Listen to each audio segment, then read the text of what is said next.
He's coming home, he's coming home, he's coming. Gareth's coming home, he's coming home, he's coming home, he's coming. Gareth's coming home.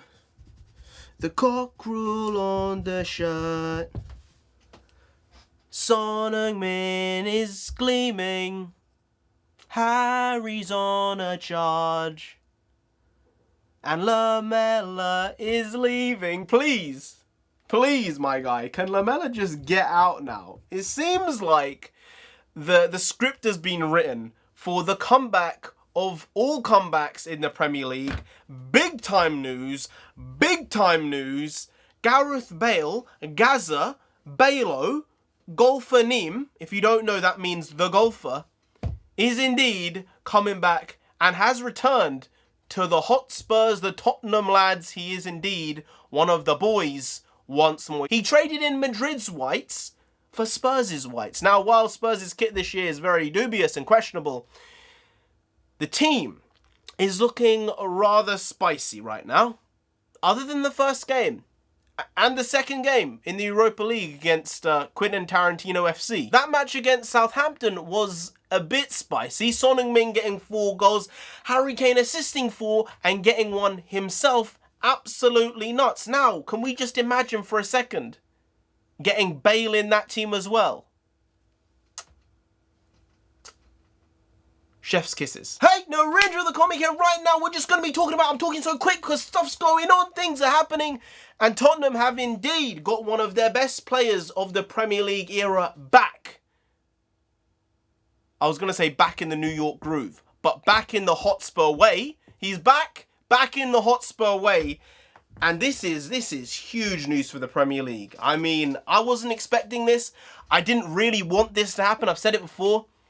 Gareth is not the same Gareth that left 6-7 years ago, but he still is one of the best attacking players in the world, as shown at Real Madrid, whether they like to admit him being a legend or not. Bicycle kick and all, you know, he does a little bit of everything, and sometimes maybe he's a bit lazy on the pitch, according to some, but at the end of the day, world class is world class, and the guy is still world class. And I think it's good to accept your mistakes, to understand where you've been wrong.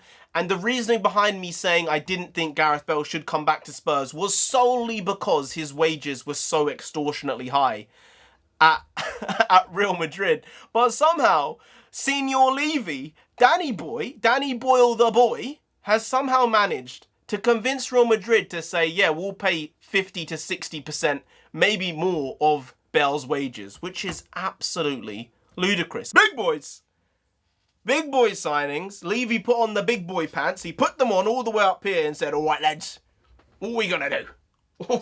We're going to go to Real Madrid and we're going to go and buy 2 players. We're going to loan one because it's better, and we're going to buy the other one and we're going to do a really good deal. And Madrid's like, it doesn't seem like that good a deal, but we'll take it because it seems like that's the only deal we have right now. And Spurs like, yeah. Apparently, Spurs are only paying 250 grand a week, which is a lot of money, don't get me wrong. But he's managed to not break our wage structure, which is something which Spurs have been criticised for in some ways. In some ways, they've been praised. And if you look at Tottenham Hotspur as a team and as a club and as a business, more importantly, they are the best run football club most people say in the world. They're one of the best run sports teams, regardless of the sport you're involved in the world. And they are a blueprint for every other team, showing you can play at elite levels and not have to bust your budgets and break financial fair play rules and do shady shit, because I don't think Spurs do a lot of shady shit. That's why they don't spend a lot of money normally. But to be fair, last season, Levy did pump out the money. And Dembele was a questionable buy, considering the value we put on him money-wise, monetarily, a bit excessive. And the wages he's getting are huge. But they did spend a lot of money. And this summer as well, they've actually done some pretty good business. Matt Doherty, you know, the Irishman. No, Scorsese casting Matt Doherty in The Irishman, yeah? On the right-hand side, I think he's a good wing-back. I think he needs to change his game to play right-back. But he is a solid acquisition for 12 to 15 milli. We got now Reggaeton on the left-hand side now from Madrid as well, 25 to 30 milli. I think he could be a huge coup. 30 million is a lot of money, but when you look at him potentially being at Spurs for 7, 8, 9 years, man, this could be a huge investment that could work out really well. He's our new number 3, which is big news. We got the salsa on the left-hand side here with reggaeton. We got bloody the salsa on the left. On the right with bloody Matt Doherty, we have the Irish jig. The legs going all over the place. And then we got the salsa with the hands going all over the place on the left. It's insane. This is some next level shit. For Spurs, this is really, really good business. Højbjerg, questionable. Højbjerg, questionable. I haven't really loved him in any of the matches he's played in, and I think he's played in all of them so far. So he needs to show me that he was worth the money. I think 15 million was okay. It's not like we busted a huge amount on him, but you know, he is a leader. I think he'll bring some steeliness. Whether the quality is there from him, I'm not sure. But then you have Joe Hart, who some people really do take shots at for his left-hand side. Man, he is a World Cup level goalkeeper. He's had a great career, and I think for being a number 2, for bringing that winning mentality for what he's done at club level, I think it's a win-win for him being a number 2 and fighting for that spot with Paolo Gazzaniga. So that's all good business. But then we got, as we said, Gareth, the man, the myth, the legend, Bale, becoming our number 9. Now, I wasn't sure if he was going to get number 9. I thought there might be some bits at play here for him to slyly maybe get the number 11 shirt. But it has been confirmed that he is number 9. Shockingly, we are in such a unique position now where we have almost too many attacking players.